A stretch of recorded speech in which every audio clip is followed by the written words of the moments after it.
This is Randy Sullivan, the host of Bourbon Real Talk. I grew up in a small town and went to a small church where everyone looked and thought like me. Over the years, I've gotten to know and love people from all different walks of life. This has made my world bigger and richer. The secret ingredient in forming those relationships was getting to know people's real stories. That helped me to identify with them, have compassion on them, and eventually develop a real connection with them. We live in a disconnected world today, and I want to do everything in my power to build connections between individuals who may not have attempted friendship otherwise. I've observed this happening in the bourbon community on its own because whiskey naturally brings people together. Bourbon Real Talk hopes to combine the world's new passion for bourbon into an opportunity to bring people together. We will share some whiskey knowledge, some good drams, and some real talk. So sit back, pour a drink, and open your hearts and minds.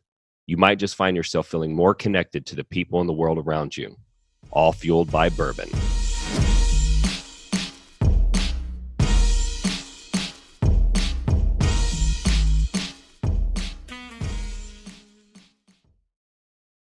Hello, everybody out there, Bourbon Real Talk land. Have a very exciting episode for you today. We are filming with, I'm not going to lie, I'm a bit of a fangirl. We have Kristopher Hart in the house, who has an amazing podcast that you should probably be listening to rather than listening to this. Lots of good information on there, but Kristopher, why don't you say hi to the people? Hi, everybody. Do a lot of people who know you call you Chris? As I've gotten older, I think I like Kristopher. Chris has always been what I went by as a kid. Yeah. Until my niece started calling me Chrissy. And after that, it was Kristopher. Yeah. So thanks so much for having me on, man. Absolutely, I always like the handshake. This is great. I listen, mutual fanboy. I've been following your show for a minute since we've done quite a few had quite a few conversations in recent months. Oh yeah, that's true. So I appreciate you having me on. Absolutely. Well, so you know the usual show format. We always start off. We review a whiskey. So I know that this is the first time in Bourbon Real Talk history that the whiskey that we were drinking had the guest's face on it. So Chris was kind enough. I'm going to hold this up so that you can see it. Chris was kind enough to bring a bottle. So how do you get a bottle with your picture on it? So it's funny. Let me start off by saying that I realize completely the assumption, which is completely reasonable, that it's quite arrogant to have a picture of yourself on a bottle. But there's a backstory there. So for those of you who are in Houston Bourbon Society, there is one of the moderators, Todd Grube. He handles. He's the office director for some major law firm, but he has a lot of time on his hands, and he loves Photoshop. And I have been the focus of many of the group's Photoshop attempts at Jest. I can identify with that. I don't know if you saw any of the amazing banana Photoshops. I've seen a few. Okay, I've seen a few. So we went, basically, I have a big whiskey festival that, I say big, it's big for Texas, but it's nothing like the stuff you see in New York or Vegas. But we do a whiskey festival called the Houston Whiskey Social in Houston. And every year we buy and give away a full barrel of product. So this particular bottling, we went and picked it. And typically it usually has Whiskey Pete on there, my little cartoon guy. He's part of Whiskey Neat, has him on it and that sort of thing. And Todd, I had mentioned to Todd that my mom was a big Saturday Evening Post fan. If you remember, Saturday Evening Post back in the day had Norman Rockwell paintings. Oh, yeah. He did a lot of the covers for those. And Todd turned one of the most famous Norman Rockwell covers for Saturday Evening Post and made it about me. Photo in it. And it was so nice, and it was kind of an homage to my mom. My mom loved it. And I don't think everyone knows that whole backstory, so there may be some vanity assumptions there. But, that's how it ended up there. Let the haters have fun. That's what I say. That's what I say. I mean, they talked about the first pick that we do that has any banana component to it. that my face is going to be on it. In fact, there's a chance. A Jack Daniel's barrel? Potentially. You know what? It's funny you should say that. I don't know if you've heard the story, but I did get to go in to do a Russell's pick with Eddie, and they got out a 4th barrel for us to try. And I loved the first 3, and, you know, had like this, you know, crisp, like green apple kind of component in there with some other citrus flavors. And then, you know, all of the traditional had a little bit of that smoky, oaky, you know, it was good. I really liked them. So then they get out this 4th barrel and I taste it, and Raymond Taylor is standing next to me and he says, "What do you think?" And I whispered, "I don't like it." And he said, "Why not?" And I said, "If I say, everyone's going to laugh." And he said loud enough for Eddie to hear, "Do you taste bananas in this?" And I was like, "Yes, I taste bananas." So Eddie Russell, who did not like that statement, said, "Who brought this guy? This isn't Jack Daniels. Get this guy out of here." Yeah. That's how universally accepted it is that Jack Daniels has a banana note to it. And so, which I like. I like bananas. I actually don't dislike it. I drink a lot of 1792, and I'd say probably 70% of their picks I get a banana component out of. Usually cherry, but cherry banana. But the medicinal cherry, the medicinal, syrup, cherry cough syrup with a little bit of a banana. I get banana on all Brown-Forman products. So Woodford. No, I like it. It's just that I do a lot of live reviews, and if I tell people that I taste banana, then and I don't remember who the first person was, but I was doing a live review, and it's a person that had seen some of my live reviews, and they made the comment, "Let me guess, you taste banana," and it caught on like wildfire. Now, if I say anything about what a whiskey tastes like, someone's going to say something about bananas. So. I had the same thing happen to me on my show with some of the same sayings. When you do a show every week for over a year, if anyone watches it, they're going to pick up on the things you do the most frequently, like bananas. And I would constantly say things like, "Without further ado," I couldn't be a bigger fan. You know, it's something that I didn't even realize. And now that it's been brought to my attention, I can't stop doing it. Do you psychologically cringe when you know you just said it? I'll catch myself right before I say it, but everyone watching already knows I'm about to say it. Yeah. So it's just like, shit. Yeah. I have a lot of those things that I do. And I didn't know that I had them until I was at a really small bottle share, and one of the guy's wives, who's not in the group, but she's always on her husband's Facebook. She's like, "I want to do a live review, but I want to do it as you. Like, I want to mock you."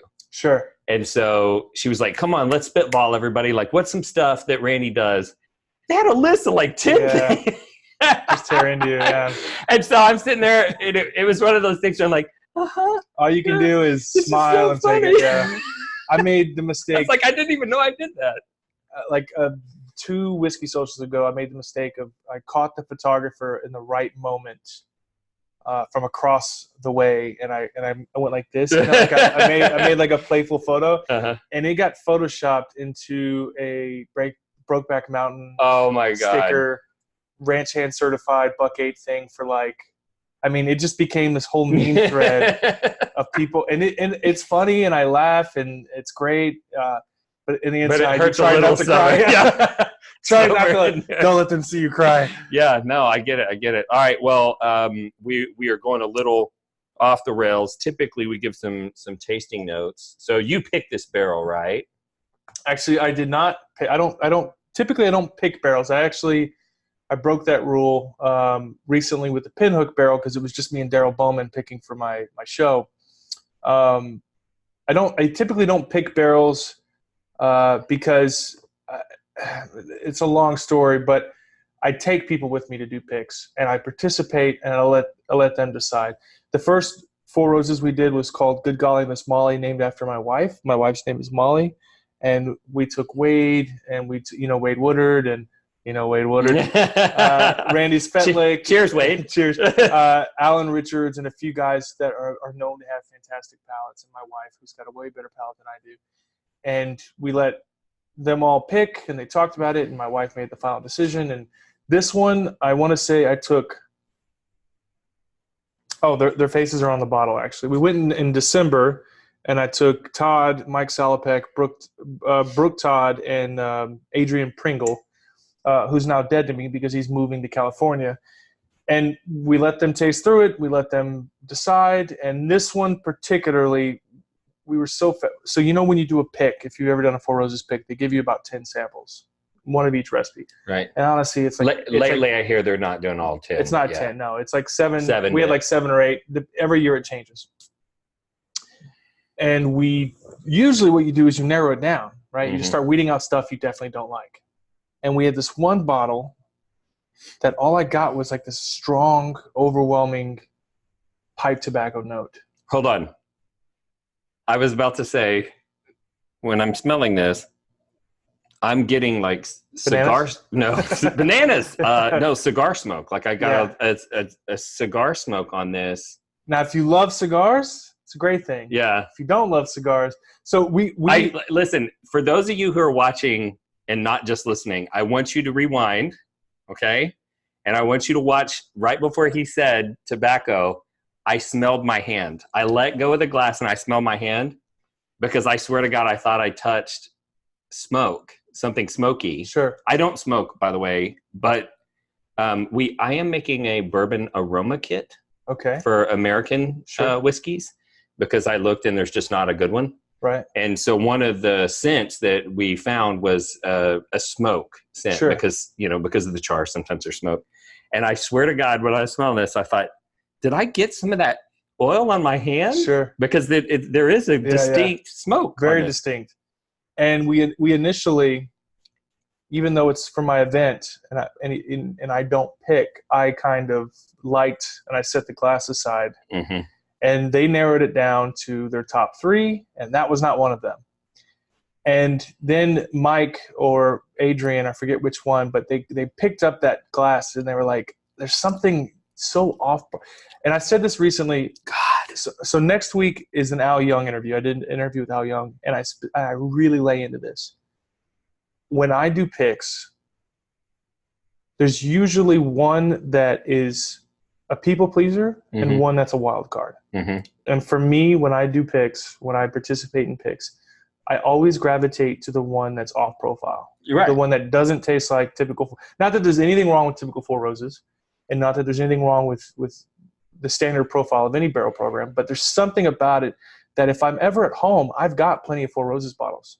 Right. If I want something to taste like Four Roses, I got plenty of options. What I don't have is a bottle that tastes like a cigar. Yeah. I swear to God, I feel like, because every so often I will take a puff off a cigar or something.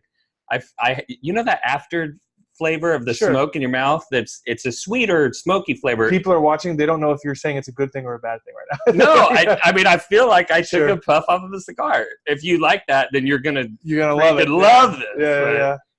That is phenomenal. So there's just something so off by it that there was nothing unappealing by it. There was nothing, nothing gross about it, but there was just something so unique that they ended up going back. All of us went back and revisited that one, and then we went with the wild card. Did you? We did have one that we knew was going to be a people pleaser, but and I can cuss on this, right? Yeah. But I don't give a shit. It's my barrel, right? and I'm giving it away at the event, right? So I don't want a people pleaser. I want. You want to give someone a new experience. I want someone to experience something new, and when they think, there's been several Russell's picks that have that beautiful, and I don't mind the cherry cough syrup note, but when you taste that in a Russell's pick or a banana note in a Jack Daniel's barrel proof pick, it's something that's so distinct to that you think of it, right? When you say bananas, other people think of it, right? So I wanted something that was off profile, and then when people thought of that Four Roses, they thought of something that would go great with a cigar. Yeah, I mean this is so there's a lot of Four Roses that for me, it's got a real nice like orange zest, like in the mid palate, and then it transitions. And on the finish, a lot of times I can taste chocolate. And sometimes it tastes like a more bitter dark chocolate that's got some tannins in it. And sometimes it tastes like chocolate pudding. Sure. I get chocolate pudding on Four Roses a lot. This feels like a dark chocolate that went one step further into smokiness. Right? Sure. So dark that the cacao right. is like it's just like really, pow, yeah, right. yeah. Really dry. So I swear to I keep wanting to smell my hand. I'll tell you a funny story about the banana deal. So you interview a lot of comedians. And I knew somebody that was training to be a better comedian, and he taught me about the comedy rule of threes. And basically it's the joke that you tell that half the room laughs, then you tell the same joke again and none of the room laughs, and then you tell the same joke the third time and the entire room laughs, right? It's like you just keep going, make it uncomfortable. Sure. And then finally it's almost ironic that you're saying something that no one thinks is funny. Sure. Then everyone laughs. That's how I feel about bananas. And what made me think of that is the HBS Jack Daniels pick that you did, the single barrel cash strength. The HBS Houston Jack Daniels is Bourbon Society. Right. What do you mean? That's the name of the pick. Oh, I didn't know that. The name of the pick has a hang tag that says Houston JD is Bourbon Society. Oh, okay. So Jack Daniels is bourbon, the whole right. Yeah. Made a little tongue in cheek. I didn't know that, but I was at a bottle share and somebody said, "Oh, you should check out this Jack Daniels single barrel. It's from HBS." And they opened it up and poured it. And I swear I thought I was eating a banana nut muffin. Like it was like really like a baked. Yeah, it was like yeah. I mean, it had that caramelized brown sugar, cinnamon sugar kind of a thing with some nuttiness to it. But the banana was so strong, it was like eating a banana nut muffin. And so when people ask me, "Well, do you like banana in whiskey or not?" And I'm like, it's like the comedy rule of threes. If there's this much, I like it. If you go a little further, I don't. If you go way too far, I love it. This is Randy Sullivan with the Randall Sullivan Home Selling Team and the host of Bourbon Real Talk. Producing a podcast is time-consuming and expensive, and Bourbon Real Talk wants to maintain its integrity by not promoting products and services that it doesn't believe in. For this reason, I've opted to have my real estate team sponsor this program. The Randall Sullivan Home Selling Team has operated since 2008. We've sold almost 500 homes. We have proprietary programs that make a massive difference to the outcome of our clients, and we service the entire North Texas area. If you live in North Texas and you need to buy or sell a home, please give us a chance to explain how our services could benefit you. We understand that not all of our listeners live in North Texas. We also know that not all real estate agents are created equal. If you need a real estate agent outside of North Texas, the Randall Sullivan Home Selling Team has access to tools to help you find a highly qualified agent in your area. The service is free for you, and we stick around through the end of the process to help you with your transaction, even when we're not your agent. If you have a real estate transaction in your future, please reach out to us at randallsullivanteam.com, Facebook, Instagram, or just give us a call at 214-385-9101. So let's talk a little bit about your history in the whiskey world. So you actually you refer to it as your day job, but you work it a lot at night, correct? Yeah. So I work in aviation. You like plan flights or something? So I'm and this term is, I don't like my official title. My official title is Master Operational Specialist.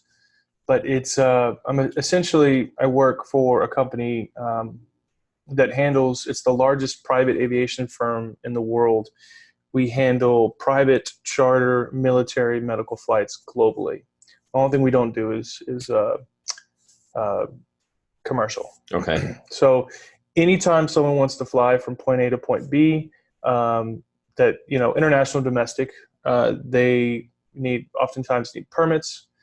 They've got navigation fees, flight plans, even hotel. We've got a hotels department. We've got a transportation company, security, the whole nine yards. So we handle everything from start to finish to get people like Floyd Mayweather to Dubai, or John Travolta to Hong Kong, or he's really famous over there. Mm-hmm. And so how long have you been doing that? Almost 10 years. Okay. And you also have, you are an admin of, is Houston Bourbon Society the largest whiskey club on Facebook? Ours is the largest group that covers It's a metro focus of Houston. So, and then of course we let other people in the group that are in Texas. If you're in Texas, you can join the group. Well, I don't know if you got a chance to watch my why get involved in whiskey club video. I did post in HBS, and I meant that. For any of you out there that's listening to this podcast, I assume that you probably have some affinity for whiskey. You might have been drawn in by some of my social commentary. Sure. But most people who watch this probably, have some affinity for whiskey. And being involved in the whiskey community has had a major positive impact on my life. I've really met a lot of great people. I've had experiences that I would not have been able to have if I had tried to pursue these things on my own. It just wouldn't have happened. 100%. Barrel picks, I've have access to unlimited bottles of whiskey, right? Because when you share with people, they share back. And so we're doing that tonight. That's right. I can't own all the whiskey, right? I can buy some of the whiskey, and if I'm willing to share it, then other people share what they have. And the next thing you know, there's nothing I can't get access to. And so there's a lot of benefits, and I've made a lot of friends. And I wanted to kind of enumerate for people, like, how do you get involved? What things can you do in a group that are considered contributing and help build a positive reputation? And what things are negative that, will cause people to think negatively about you? Now, so for the record, let me add a little caveat to that. Anytime you become active in these groups and anytime you put yourself out there anywhere, there's always going to be someone who thinks negative of you. It's the nature of putting yourself out there. A lot of people don't want to be out there. A lot of people don't want to be the face of something. A lot of people don't want to be. I remember this one time I got a legitimate complaint from an older gentleman about someone who was posting too much in the group. So this guy posts too much. Yeah. Okay, what do you want me to do about it? Right. The guy's posts weren't incendiary. They weren't overly opinionated. They weren't rude. It was just a matter of just being too talkative. Right.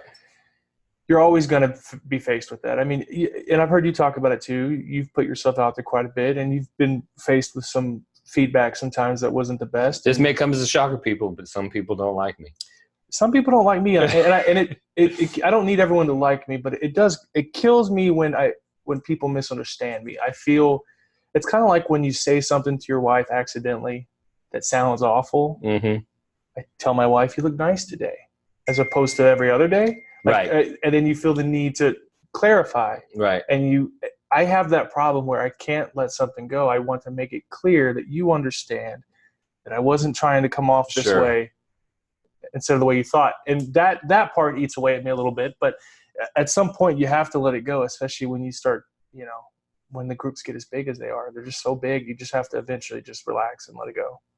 Yeah, I'm struggling to learn that lesson. When I first started releasing content and I released the piece about the truth about Texas whiskey. Sure. And there were also some blind results that I released with that, that upset some people. Right. And I don't fully understand, but I'm starting to try to understand, why do people get upset? And it's usually older whiskey group members that are seeing a new person come in, and there's something about that rubs them the wrong way. Hallelujah. But for me, though, like, the name is unfortunate, but I kept seeing it.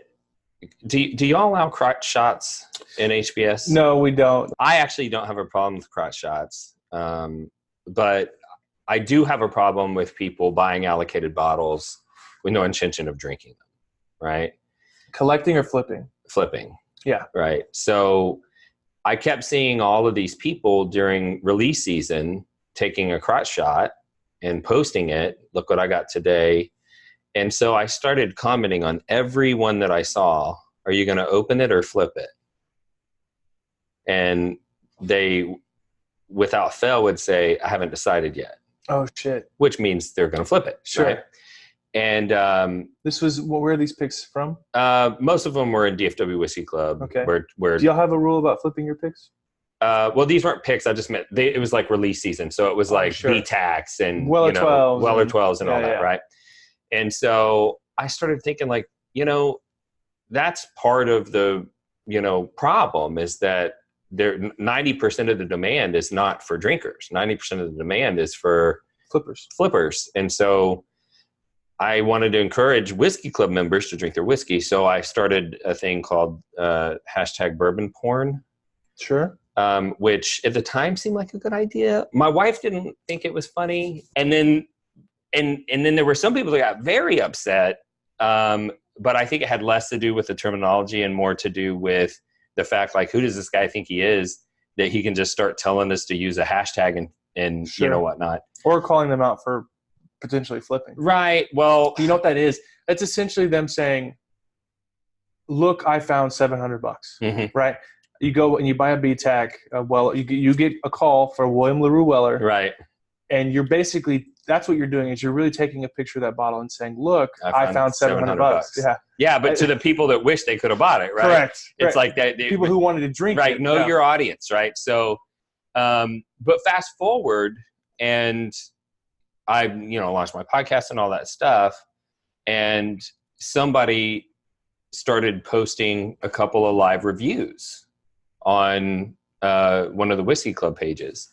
And I got excited about it. Sure. Right. I don't have the market cornered on live reviews. Like, sure. Other people should also do that if they feel comfortable. And so I want to encourage participation and membership. And you're not going to get growth without new people, right? Like, you're probably not going to get somebody who's been in it from the beginning to all of a sudden hop in and start providing all of this useful information to the membership. You're probably going to get it with a new person that jumps in and goes, oh, wow, this is cool. I want to do this. And so I try to encourage those things, but I have struggled a little bit in the whiskey community to deal with, people getting upset. And I don't understand why, because I know my heart. And it's so funny because I was talking actually with Raymond Taylor about somebody who got upset with him. Big fan of that guy. Yeah, love Raymond. Ray T. Gonna see you in a little bit, buddy. And he said the same thing that you said, which is, I don't expect everyone to like me, but when someone doesn't like me, I want there to be a good reason. I don't want them to not like me. That's right. For a bad reason. And then I got to explain to them that the reason is bad. And so I find that fascinating, and that's how I am too. So whenever I did release the Truth About Texas Whiskey blind results, I actually did get into a public debate with somebody, and I totally regret it. Sure. But it was one of those situations where it got very heated very quick. My integrity got questioned. Yeah. And I'm a little familiar with getting heated very quickly. Right. But I lost my crap, right? Sure. Like I'm typing. I haven't done that yet. I haven't had a full on plea yet. I wonder if it has something to do with, from a psychological standpoint, abandonment issues or something. Like, I didn't have a dad growing up. Yeah. I never knew my dad. And when I thought I found my dad at 19, he was in my life, went to my marriage. When I got married, we tried to we found each other and then found out last November, thanks to Ancestry.com, that he's not my dad. No. Wow. So, and he was gone like that. Really? It was really bad. And specifically because we found out at Thanksgiving, and then 2 days later was my son's birthday, and he didn't show up. And it just was, and it makes me wonder if that has to do with when you feel like people don't get you, or when you come across the wrong way, if it has something to do with those feelings of not quite being accepted. Enough, right? Or enough. Yeah. So, I mean, Raymond, every interaction with him I've had has been nothing but pleasant, patient, and a phone call is all it takes to clear anything up. And when I hear someone trash Raymond it always kind of surprises me. Like, he seems like such a nice, normal guy. You know what I mean? And so I'm with you. I'm 100% on the whole. Like, maybe they just don't get me. Right. Well, and I've mentioned this before on the podcast, but I grew up without my dad's presence in my life. My dad was a meth manufacturer. He went to meth. Oh, dang. Well, I guess we haven't ever had this conversation. No. So Breaking Bad could very well be about my father. So my wife came to me a few years ago. Your dad was Walter White? Basically, yeah. So my wife came to me a few years ago and she said, "Hey, I found this new show and it's awesome." And at the time, my dad was still in prison because my dad just got out, I guess, 6 years ago. Did you talk to him? Oh, yeah. We were very close, yeah. And she said, "This is an awesome new show. And I kind of want to watch it with you, but I'm not sure you're going to be able to handle it emotionally." Sure. Because it is about a guy. A lot of emotions on the issues? Oh, yeah. Yeah. Yeah. And it is about a guy that, he manufactures meth. Sure. And I go, okay. And she goes, "But let me give you the backstory. Like, sure. He's like a high school chemistry teacher. He is diagnosed with terminal cancer. He decides he's going to start using his chemistry skills to make meth so they can raise some money to take care of his family when he's gone." And I looked at her and I said, "Yeah, I can't watch that show." Yeah. And she said, "Why?" And I said, "Because my father was taught to manufacture meth by a high school chemistry teacher whose husband was dying of cancer." Wow, spot on. And she's like, "What?" And I was like, they may owe me royalties. Like, I don't know. My next door neighbor called me bitch a lot. Yeah. Right. Yeah. And so, no, I didn't watch the show, but my wife told me so many details about it that I actually know all the characters and their catchphrases and all that stuff. Love the show. And so I did also grow up without the presence of my dad. And he's, we hang out all the time and whatnot. Sure. We, our relationship's great, but there is some residual effect of that, I suppose. And it may be why I run the risk and put myself out there, because maybe I am looking for some sort of acceptance or, proof that it matters. I don't know. Maybe that's why we do it. I mean, it's weird. I am fully functioning. I'm very comfortable in who I am as a person. I'm married. Great. I think I'm a pretty damn good father to my 4 kids. But there is this something that makes it a bit difficult and you can't really even talk to anyone about it. Right. My wife, her parents have been together 40 years, and I think my mom feels a bit guilty about the whole thing, but it's not really something. I'm not the person to put that out there on Facebook. Right. Right. And tell everyone on Facebook that this guy that has been in my life the past 10 years just up and left the moment he found out, we weren't related. And, but this is actually the first time I've talked about it publicly. So, your millions of followers. No one watches the show. Say whatever you want. I say that a lot. I know. I listen. Yeah, no, I get that. But I mean, you have to have your core group too that, sure. I've got a handful of people that I spend a lot of time with, but it still does upset me in Whiskey Club whenever, people make assumptions that you have ill intent or, I don't know. It's just, it's weird, but I see it happening too, because I am an admin of a group and we're aware of the conflicts that happen between people. And I'll see a conflict that seems like completely avoidable, but one person just made an assumption about the other person. And it's like, well, yeah, but there's 1,000 other explanations that could also be true that don't cause you to get all riled up, but you pick the one that really upsets you. And maybe it is true, but we don't have to take action on things that we don't know are true. There can be drama in Whiskey Club, and you've got to do it. You've got to chew the hay and spit out the sticks, right? It's like, interesting. That's a term that one of my pastors used to say. You have to chew the hay and spit out the sticks, right? Separate the wheat from the chaff. Separate the wheat from the chaff, right? Because, there are going to be those situations, especially if you get super actively involved. But if you have the personality to get super actively involved, you probably have the personality to go through some of that and it not be, too harmful to you. I don't want to discourage anybody from getting involved. It's been such a positive thing, but there is a little bit of, a mob mentality that happens, and they're the old guard, the old crew that have been in it for longer than you have and whatnot. But there's also probably for every one of those, there's 5 lurkers and another 5 new people that don't know anything about all of that, and they're just there to have fun. Sure. And so, if you're a lurker, stop being a lurker and jump in and get involved. The best thing you can do is to go to events, go to bottle shares, get to know these people.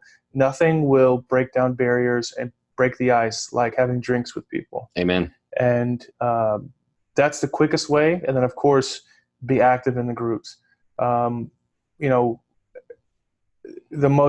There's this weird conundrum that happens, this kind of a cause and effect, which came first, chicken or the egg.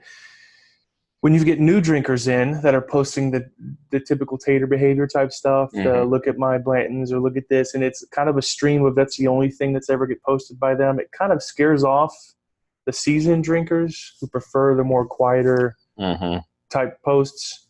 And then, of course, so it's weird. It's like and then they either do 2 things. Either the veteran drinkers will pull away and kind of get quiet and not be as active, or they'll be the jerks in the group. And then you've got to combat the arrogance that kind of runs new people off. Right. Everyone starts somewhere. And the one thing I've learned about this hobby is if you jump in feet first, there is a steep learning curve that happens in the first 6 months. Right. People will quickly become experts, or at least think themselves experts on most of things. Abbreviations, BIN, OWA, and they'll also start developing opinions. So it's that constant battle of trying to just keep the level-headed, keep the waters calm, so to speak. Yeah, but it can be fun too. It's super fun, and I hope am I being negative? No. Even sometimes the conflicts are fun. So not too long ago, because we don't have a no crotch shot rule in Someone Say Whiskey yet. Do you have any rules? What are your rules? We have a rule about no drama. That's our main rule, right? Sure. So no drama. So while we're not real big on censorship, we will delete your shit if it causes drama. Sure. Now, the one exception is that you can be dramatic towards me, and we probably won't delete it. Because as an admin, I feel like I gotta have thicker skin. But if I see you be dramatic towards another member, I'll probably just delete it and send you a message and say, hey, don't do that. Which I've done that a couple times recently. And keep in mind, whiskey it's a flavor, which is subjective, and we don't all have to like the same thing. Sure. So somebody may love something that you think is bad. And unless they solicited your opinion, you don't need to share how bad you think it is. Agreed. So my general rule of thumb in Whiskey Club anyway is that if you're going to make a derogatory post, don't do it as a comment on someone else's positive post about the same subject. Sure. Feel free to make your own post. But you said this the other day in your podcast.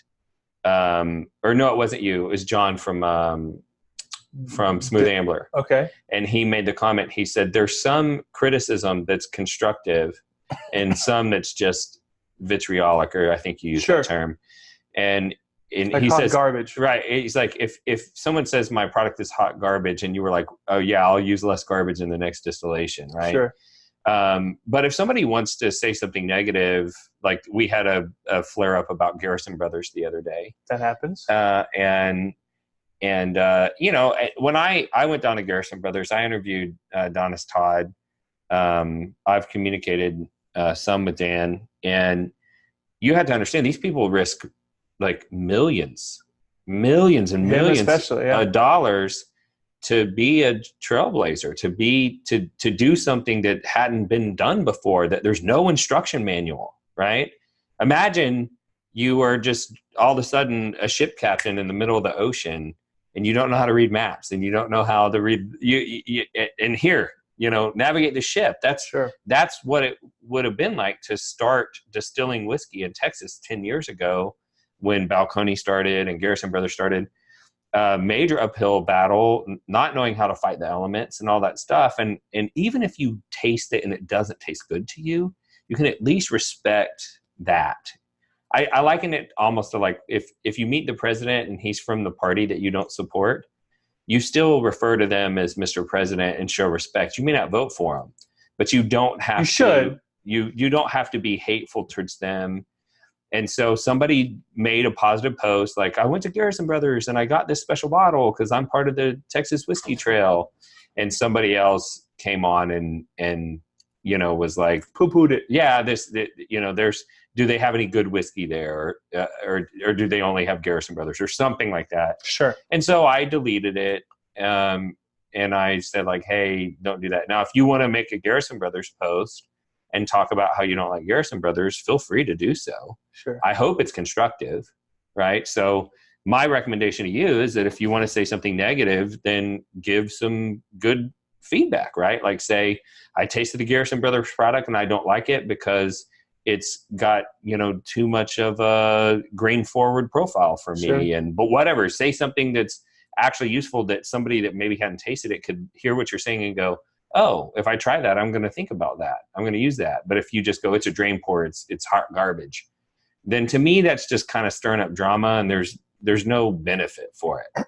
Unless you feel like everybody just needs to fall in line with whatever your opinion is, even though you can't really articulate why you feel the way that you do, which I don't think that that's a good way to live either. So. I don't think we don't censor opinions on brands, and which has been a bit of a problem for me financially.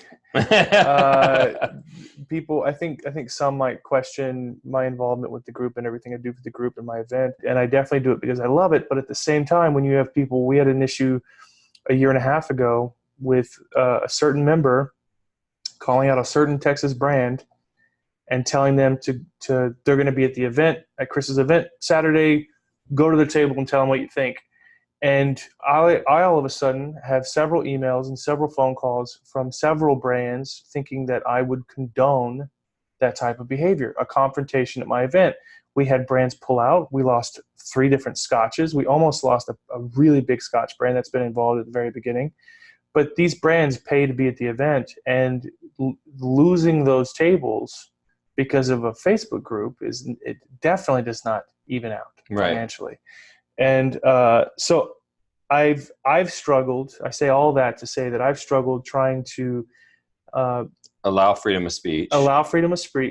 But also explain and get brands to understand that I can't censor the group. Mm-hmm. What's happening in Houston, what's going on in the group can't be reined in from personal opinions, or the group would die. Right. And trying to get them to understand that I wear many hats. Yes, this is my event, but this event and this group are 2 different things. And if someone doesn't like your brand, then that has nothing to do with me or my event. We had a brand that I should say it's not a brand, it's a company that owns many brands. Mm-hmm. There's a company that owns many, many brands, including some Scotch, that I have been wanting at my event for years. And I finally got them on the hook, and the brand, the company that owned the brand, wanted to come to my event, and they pitched the event to the distributor, and the distributor naysayed it because that distributor also handles brands like certain Canadian whiskeys, is what I'll say. Okay. And so this person is pitching my event to the distributor to get these brands to go, and the distributor's response is, why would we want to go to an event? That group hates us. This is Randy Sullivan with RSHST Capital, LLC, and the host of Bourbon Real Talk. Producing a podcast is time-consuming and expensive, and Bourbon Real Talk wants to maintain its integrity by not promoting products or services that it doesn't believe in. For this reason, I have opted to have my funding company sponsor this program. RSHST Capital is the first of its kind funding company that provides pay-at-close funding to home sellers out of their equity. If you have a home to sell, need money for renovations or repairs to maximize your profit, money to stop pending foreclosure or to keep your mortgage current, or cash for really anything, then look into RSHST Capital. This program is simple. We verify that you have equity, approve you for a funding amount. You have access to that cash at practically a moment's notice for only a nominal fee. This program is raising sellers cash after closing by tens of thousands of dollars, stopping foreclosures and changing people's financial future. You pick your real estate agent, your contractor, and have access to actual cash or contracting expenses with zero upfront cost. This is a nationwide program, so if you have any curiosity about how it works, please look us up at rshstcapital.com, Facebook, or just give us a call at 214-385-9101. The best thing I could say to groups, because one thing that I struggle with is anytime I brag about, and not bragging, but anytime I assert and show that the groups are doing something good, it's never been done before. Not that it's great to be the first, but just look at the impact that Facebook has had on these brands. The bar industry sometimes gets their panties in a wad. The feelings are like, no, we're the way that a brand builds a brand. Going through a bar is the way to do it. Well, listen, who's supporting your bar? It's us. Right. So don't get your feelings hurt just because we're talking. It's not a zero-sum game. Just now with barrels, it is a zero-sum game. Right. Because if I get that barrel and you don't, then right. The best thing your group could do is tracking your financial impact. Right. This year alone, Houston Bourbon Society will be doing 40 projects, and that's barrel projects plus the Foursquare thing plus the beer project. Just in those projects alone, not splash effect. Not, where we do a barrel to a store. The store he decides to get a barrel for his own self because our barrel did so well. Not splash effect, just the stuff that we've ordered from suppliers and distributors. $600,000. And that actually goes a lot further than bars. Because a bar, they're paying, their reported sales are based off retail. Meaning, a cocktail, you go in, you pay $12 for a pour of 4 is a single barrel. Mm-hmm. So case movement wise, it's going to be a lot smaller. 1,200 cases this year for the group. This group will, and that's not to say that we're the best no, I'm not. It's none of that stuff. What I'm saying is that this is happening all over the country. Mm-hmm. It's happening here in DFW. How many groups in DFW are doing picks right now? Look at the impact that you guys are having on the market. And for some brands, they recognize it. Right. They acknowledge it, and they like working with you guys. The licorices, they love you guys. Mm-hmm. The small suppliers see it. The big suppliers, they're still in the old tropes of, bars are the way to go. But they're seeing it. Campari sees it. The Russells see it. Eddie talks about it. Mm-hmm. The impact that's happening in these groups is something that is still relatively new. And once it becomes fully trackable, these brands are going to change the way that they do business. The way that stuff's reported in Texas is a website called Y Drinks. It tracks. So, like, if I want to do an event with a brand, and I say I want to do it at this restaurant, that brand can pull up and look to see if that brand even carries their product, if that bar even carries their product. Mm-hmm. All that's trackable. Our Facebook groups aren't. I just said $600,000. I could be making that number up. You have no idea. Right. So it's now what you do is you have a spreadsheet and you track each individual barrel and that can be verified. And if anyone asks, I can hand it over. And you guys need to be doing are doing as much as possible to change how things are done. And it's not HBS, it's everybody. The Bourbon Hounds, the Bad Wine Reviews is almost 2,000 members now. They're killing it. Someone Say Whiskey, the Probst Guild, the Whiskey Tribe, although they're not doing picks, but the impact alone, the Facebook world, the YouTube world built a distillery, right? The whole Crowded Barrel thing was based off that. It's I'm rambling. I don't even remember my point, but it's all good information. It's all just the focus has always been bars and restaurants. Oh, going back to supporting everything. We had someone in the group once say, look, I spend $80,000 a year on whiskey. How come it's so hard for me to get a barrel of OWA? Well, that's because bars, like I just said, right, are doing much more.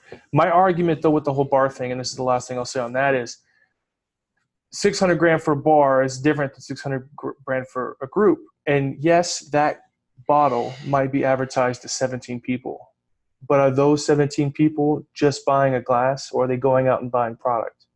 Because that is the bottom line that suppliers care about. Right. And there's another effect that you can't calculate, and that is when you get a club bottle, you end up sharing it with a lot of people. 100%. Yeah. And so there's my event, it's 50 people per bottle. We do half-ounce pours. That's 50 pours. The thought would be that it's going a lot further than a bar, but even I can't get a barrel of OWA. The mentality, unfortunately, is focused on, I think, skewed ideas. You remember that movie Moneyball? I actually didn't see that one. Brad Pitt, Jonah Hill, they decide to build, and I could be butchering this, I saw it years ago, but they decide to build a roster for a baseball team. Oh, yeah. Based off a different way of looking at it and getting it to translate to home runs, right? Mm-hmm. Base hits, I think is what it was. The average consumer buys 1 to 3 bottles of whiskey, of alcohol a month, 1 to 3. The average Facebook group guy, I've got 3 cases in my van right now. Right. I've walked through your house. There's 3 cases on the wall, right? I have about 150 bottles. I have a 600, and we give 600 away at the event every year. Right. And it's the average. Yes, your bottle may get advertised to 17 people, but if that's it, that's where it ends. Right. A billboard gets seen by hundreds of thousands of people a year. How many people are actually buying? Right. There's a difference between impressions and actual impression. For a brand, the key is case movement. Yeah. You sell through more cases, you're a success. End of story. Right. So I that's the part I think that I get frustrated with, because I see so much happening in Texas right now. So much happening in DFW, in Beaumont, in San Antonio, in Austin. All these places have this fervor and excitement that is never happened before. Mm-hmm. What we're really seeing right now is a real problem with premium releases of like $160 10-year-old bourbon. Mm-hmm. I think bourbon is pricing itself out of the category and forcing people into other categories. And those categories are going to benefit from that. Armagnac, Lincantata, is, generally speaking, the one we finally got to Texas was not, but generally speaking, you can get a 21-year-old Armagnac for $70. And it's a good cask strength, no added flavors. There's a lot of really great rums out there that are reasonably priced. Now, that being said, we are starting to see a steep climb in rum prices. Yeah. And that bubble will spread out. So I don't know that bourbon will collapse. I think we'll either catch up with supply and prices will drop, and they're going to have to drop because this is not sustainable. These prices are not sustainable. People are not going – the FOMO is going to fail. Right. People are going to stop. I bought 2 bottles of Joseph Magnus cigar blend for $160. I drank half of the first one, and it was good stuff. It's very good. Nancy Fraley had her fingers all over that, and she did a great job. By the way, I secured my interview with her before you did. Fuck. You may get her before I do. Wait, what do you mean you secured it? We'll talk about it off camera. Okay. But I've been promised an interview with her. Oh, I've been promised an interview with her. It's just getting her here. Getting her to Houston. The problem is she comes to Dallas more than she comes to Houston. Yeah. I'm supposed to interview her in December. Okay. Well, then you've gotten further than I have. Okay.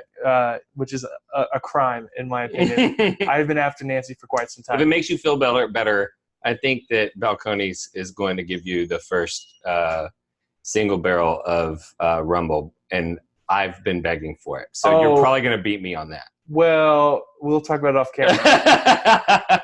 I can't announce it yet, but something pretty big is about to happen. I know. You know? No. Well, you were making reference to it in one of your podcasts. Yeah. And so I asked some of the people that I knew. I'm a huge fan of Balcones. Yes. And they've definitely given me the butterflies in my tummies. It made me feel very special. Yeah. We are about to announce something pretty great together. And I'm excited. I love all of those guys over there. Jared is a goddamn saint. He is, and if I like him as much as the licorices like me. I'm not sure what that means, but I do. I love More all than of them. So your point is well taken. And I'm one of those capitalists that when you say bourbon's pricing people out of the market and pushing them towards other spirits, in my mind, that's good. As a capitalist, I think that is part of the way out of the inventory crunch is to allow people to be pushed over towards alternatives. I don't know that there's going to be a precipitous drop in bourbon. I don't think that there will be. I think that it will be a slower. I think you'll see that drop with certain brands who only offer super premium products. Sure. I don't see Kentucky Owl sustaining. It. Yeah. And I was looking at the Kentucky Owl bottle whenever you said I love that rye. I love it. I've got rye. 2 of their first releases bunkered. I love it. And I like the confiscated. It's just overpriced, right? So I'd rather buy one of these actually. Yeah. And to me, the profile is kind of similar. There's like some citrus orange, a little bit of chocolate, a little, But the one thing that we have to admit is that if you could walk into any liquor store and they had Pappy 23 on the shelves, even at $250, if it was still available, the number of people who had 800 bottles of bourbon would be almost zero, right? So the only reason that will sustain its level of value is because if a store in Houston had 100,000 bottles of Pappy 23 on the shelf, the number of people who would take out a second mortgage to buy as many as they could would be astronomically high. As many as the bottles, there'd be 100,000 people in the bourbon world that would drive from all over Texas and Louisiana. I'd drive down, yeah. Right. So that's because those $300 bottles go for $2,000 bottles. Right. Kentucky Owl doesn't go for anything on second. And I'm not arguing against that, but the point that I'm trying to make is that that there's a bubble, or you don't know, but there's an indication to me that there could be a bubble in the fact that the only reason why there's 800 bottle demand in one purchaser instead of 1 to 3 is because right now inventory levels don't allow there to be a bottle on every shelf for every buyer. And capitalism, and there's actually something that's going to protect the bourbon boom, and that is that these brands like Sazerac, they don't just sell whiskey. They don't just sell Pappy. They don't just sell BTAC. They also sell, vodka and Fireball and all these other things.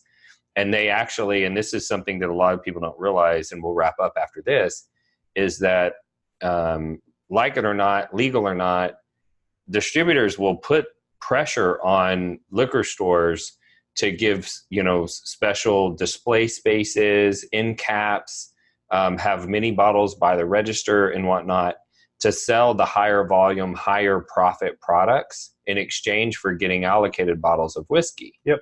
And so what we need to understand is that Kentucky Owl is priced the way that they are because they're making hay with what they have, right?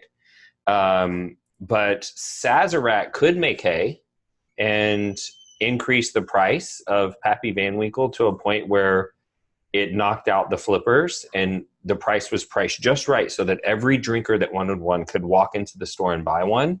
And we could argue all day about what that price is, but there is a number, sure, right? Sure. And they could do that, and they will never, ever do that. And the reason why they will never do that is because their total gross revenue for Pappy Van Winkle is like $40 to $50 million a year.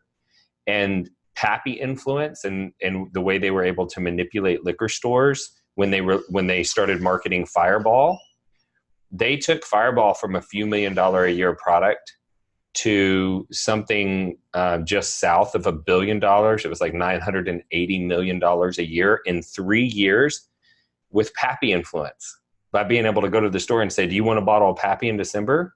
Awesome. You're going to do this end cap. You're going to have these mini bottles. You're going to do this. And as long as a brand what that's called, for those wondering and watching, it's called an inducement. It's technically illegal. illegal, really illegal, and it's not something that any distributor would endorse Or openly and publicly or admit to. But if you go talk to liquor store owners, But if you talk to liquor store owners, inducements happen.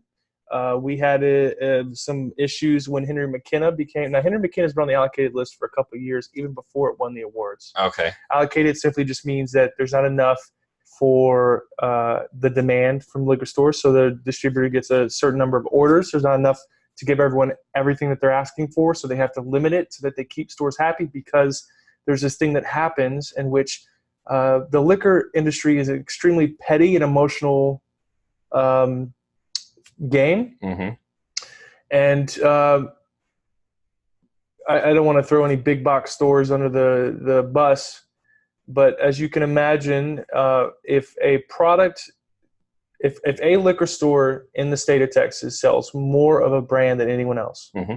let's say Fireball, mm-hmm. that liquor store is going to know, because Sazerac's going to tell them, or any brand's going to say, you XYZ stores sell more of this than any other store in the entire state. Mm-hmm. So when that brand comes out with something new, they want first dibs. Mm-hmm. Hey, we make more money for you than any other store. We want first dibs. And if you don't offer them first dibs, they get their feelings hurt. And oftentimes there was something that happened a few years ago in which a certain store that has multiple locations put a certain brand on the bottom shelf out of spite to teach them a lesson.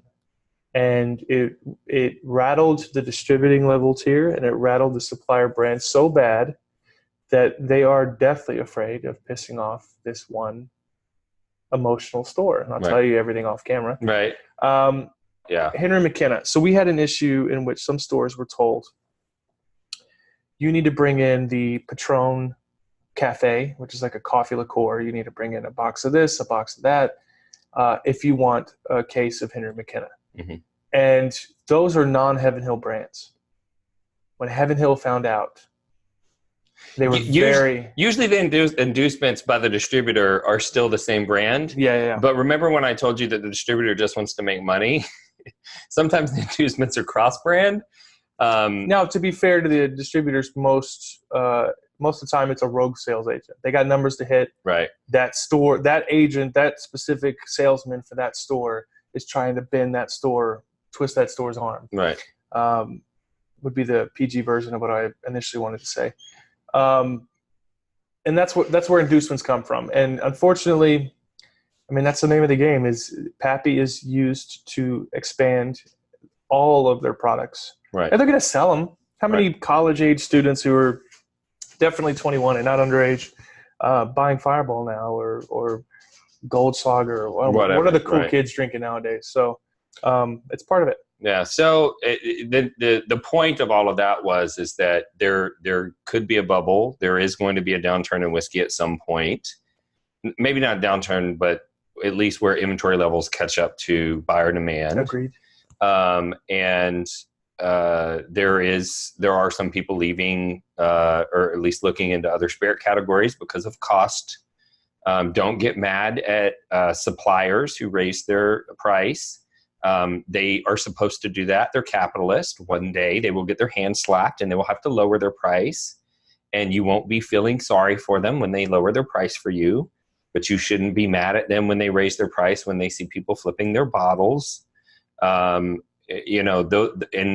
for those of you who go, well, why don't they just make more? Well, it's just aging. Some they can't because of aging, right? Some brands like Pappy, how much case volume could they afford to manufacture and sell? They don't know. If the secondary went away, their demand might go down by 2/3. They don't know. They don't want to, end up with their asses hanging out and make a bunch of inventory that they plan on selling in 20 years. And by then, no one wants to drink bourbon. Now we're on to some other spirit or whatever, right? So there's a lot of reasons why they don't just make more. But one of the main reasons is Pappy influence and inducements.